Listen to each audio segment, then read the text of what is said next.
Hello everyone! Today I'm going to be showing you how to use shrink plastic.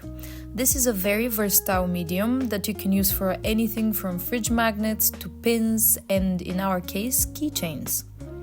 Shrink plastic is a type of plastic that you can draw on using markers, pencils or pastels, and then you can put it in the oven, which results in shrinking, thickening and hardening the plastic. To start with, I sketch my rough designs on my tablet because it allows me a faster workflow and I can tweak things easier to fit the style I'm aiming for. At this stage, I'm drawing very rough and changing sizing and proportions to my liking, as well as working on character design and appeal.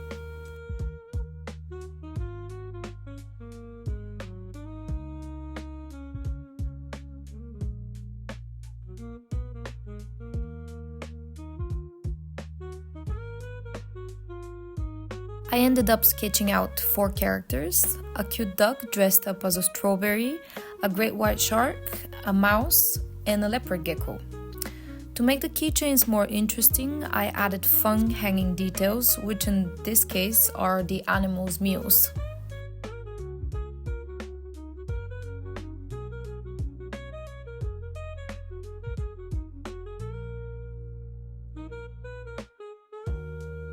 After the sketches are done, I color them roughly just so I know what I'm doing when I start coloring on the actual sheet of plastic, because it's very hard to correct mistakes on the actual plastic and it's super easy to correct them on the tablet. So when I start drawing on the actual plastic, I have my full plan, sketch and color, so I just have to follow what I've pre-drawn and it just makes it so much easier.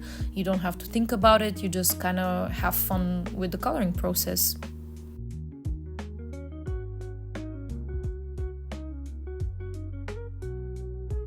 Once this is done, I size them up on an A4 piece of paper and print them out.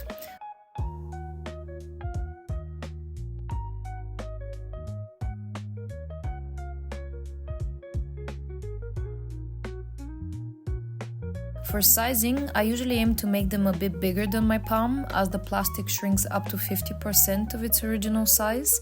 They might look huge now, but after they're done baking, the size is perfect. Okay, so this is the shrink plastic itself. It comes with one sanded side and one shiny side. The sanded side is usually best for color pencils, pastels and acrylic markers, while the shiny side is best for other types of markers like Sharpies, but also it works with acrylic markers. If you use Sharpies or fine liners on the sanded side, the ink might spill into the little cracks from the sanding, so it's best to use them on the shiny side.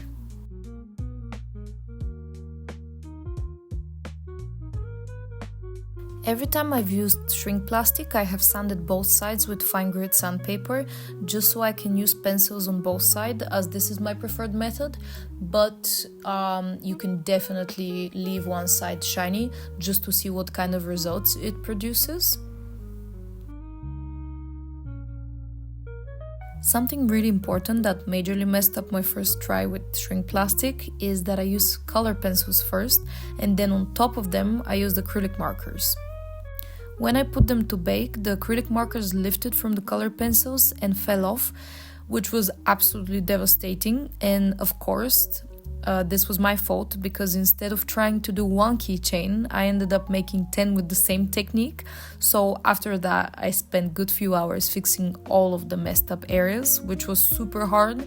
And now the charms were super tiny, so it made it 10 times more difficult. So yeah, don't mix your mediums. If you start with color pencils, do everything with color pencils. There is a technique you can use if you want to mix your mediums.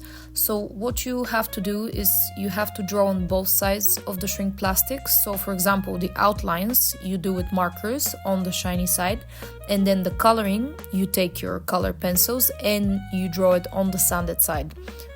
When you bake the plastic, both sides will show through because the plastic is transparent, and it actually makes out for quite interesting results, so definitely give it a try. So, I'm taking my plastic sheet and fitting it in a way that will waste the least amount of material. I cut it out and tape it to the paper so it doesn't move, and then I start coloring following my pre-drawn base. As you can see, I have drawn the outline of where the edge of the charm will be together with the hole, which will be used to attach the metal rings on.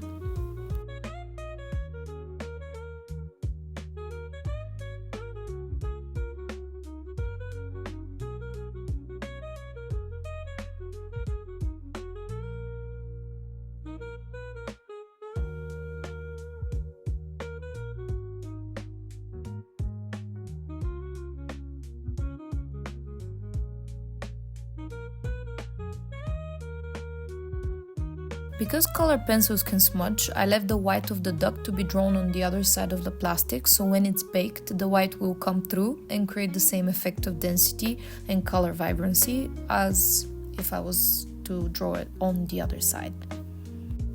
For the mouse, I'm using the technique I described to you earlier in the video. So I'm taking my marker, I'm drawing out the outline, and then I'm going to be using color pencils on the back. And my marker decided to give me an anxiety attack and spill a huge blob. After some running around in panic, I decided to try using alcohol to try to remove it. I never tried that before, but it actually worked perfectly. So if this happens to you, just get some alcohol and a Q-tip and gently remove the spill.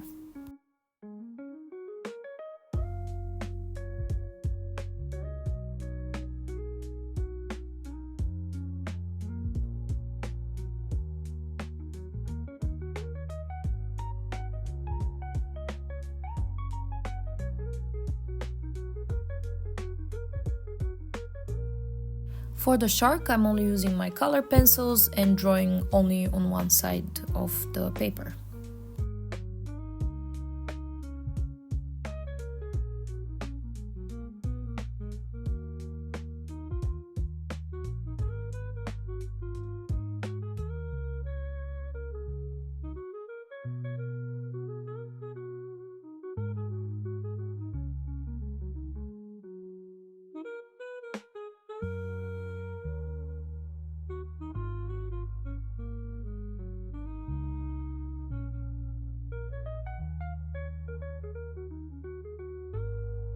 I'm doing the same for the gecko, just using one side of the shrink plastic, only the sanded one, and using only color pencils.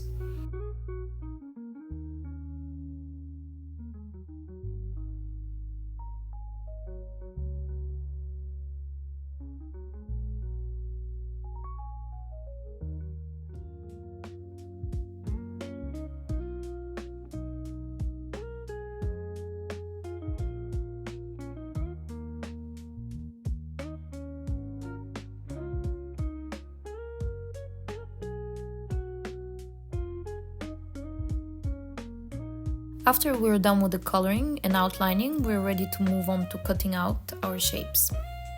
Make sure to use very sharp scissors because the plastic is very fragile, and if the scissors are blunt, it might break it instead of cutting it.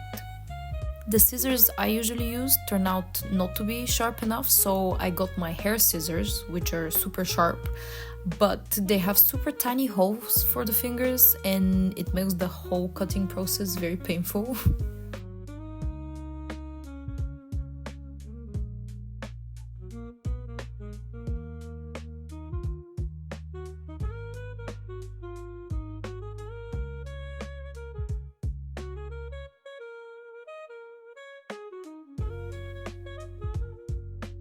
After cutting, I make sure to erase any pencil that is left on the edges of the plastic because after baking it, you would not be able to remove these.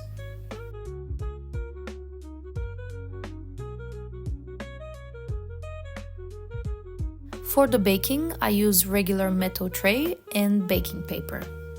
I place my shapes on the sheet with enough space to breathe because the plastic twists on itself sometimes and I need to have space to nudge it and fix it. I usually do this by using chopsticks, so when it collapses on itself, I help it unravel a little bit so it can lay flat again. I preheat the oven to 170 degrees. Make sure to check the instructions for your brand of shrink plastic as the instructions may vary. Once placed in the oven, the plastic will start shrinking sometimes immediately and sometimes it might take some time, so make sure to keep a watch at all times. From the moment it starts to twist and turn to being done, it usually takes a few seconds. You'll know the plastic has reached complete shrinking when you don't see any more movement from it and it is laying flat on the tray. Sometimes the plastic doesn't lay fully flat, so this is why I take it straight out of the oven and place it on a heat-safe surface to press it down with an object. This helps to flatten it, and as it cools, it helps it keep its shape.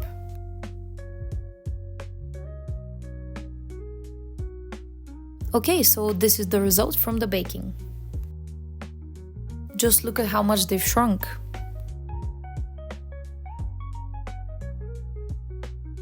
I'm super happy with how they turned out. As you can see, the colors have stayed in and there's no cracking or peeling that needs to be fixed. The next step is to glaze them with PVA glue. I do this to seal the colors and so the resin sticks better to the charm. Here I'm just holding the pieces while painting them with the PVA glue, but you can also use masking tape and secure them to the table so they don't move so much and you don't get any glue on your hands. I find the masking tape method much more comfortable instead of having to chase them around the surface. Once I'm done with the glazing, I usually get a hair dryer to speed up the drying process.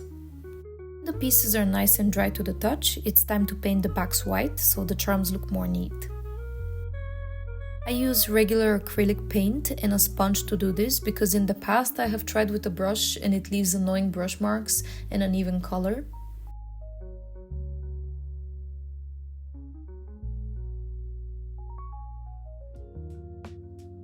Usually 3 to 4 passes with the white paint are enough, and I'm using my hair dryer in between each coat.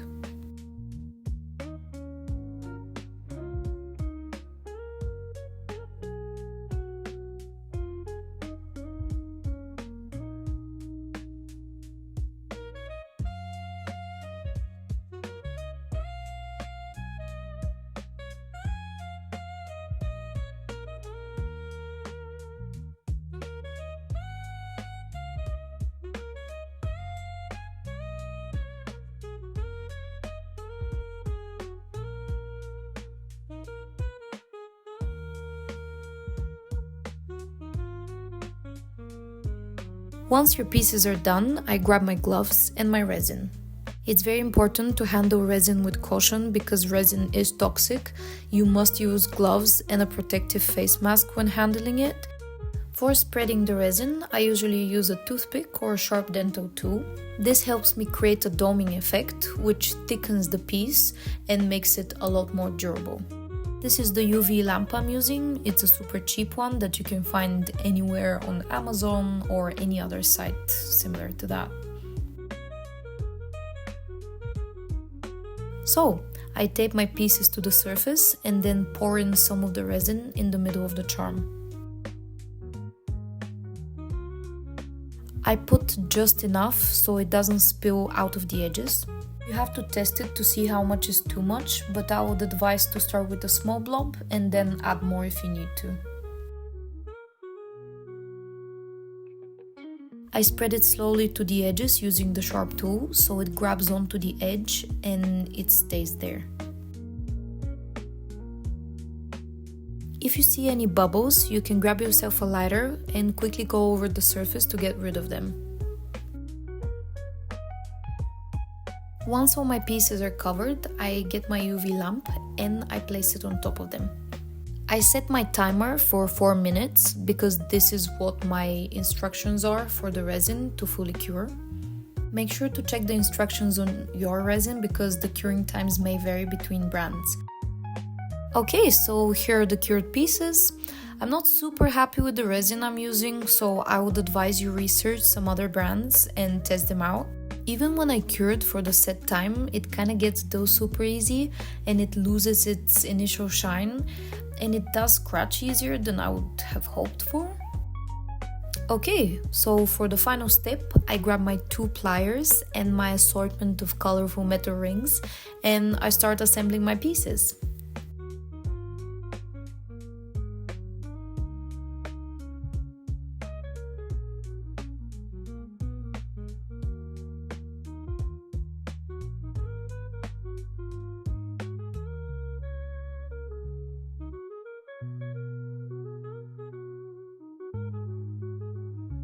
and they're all done.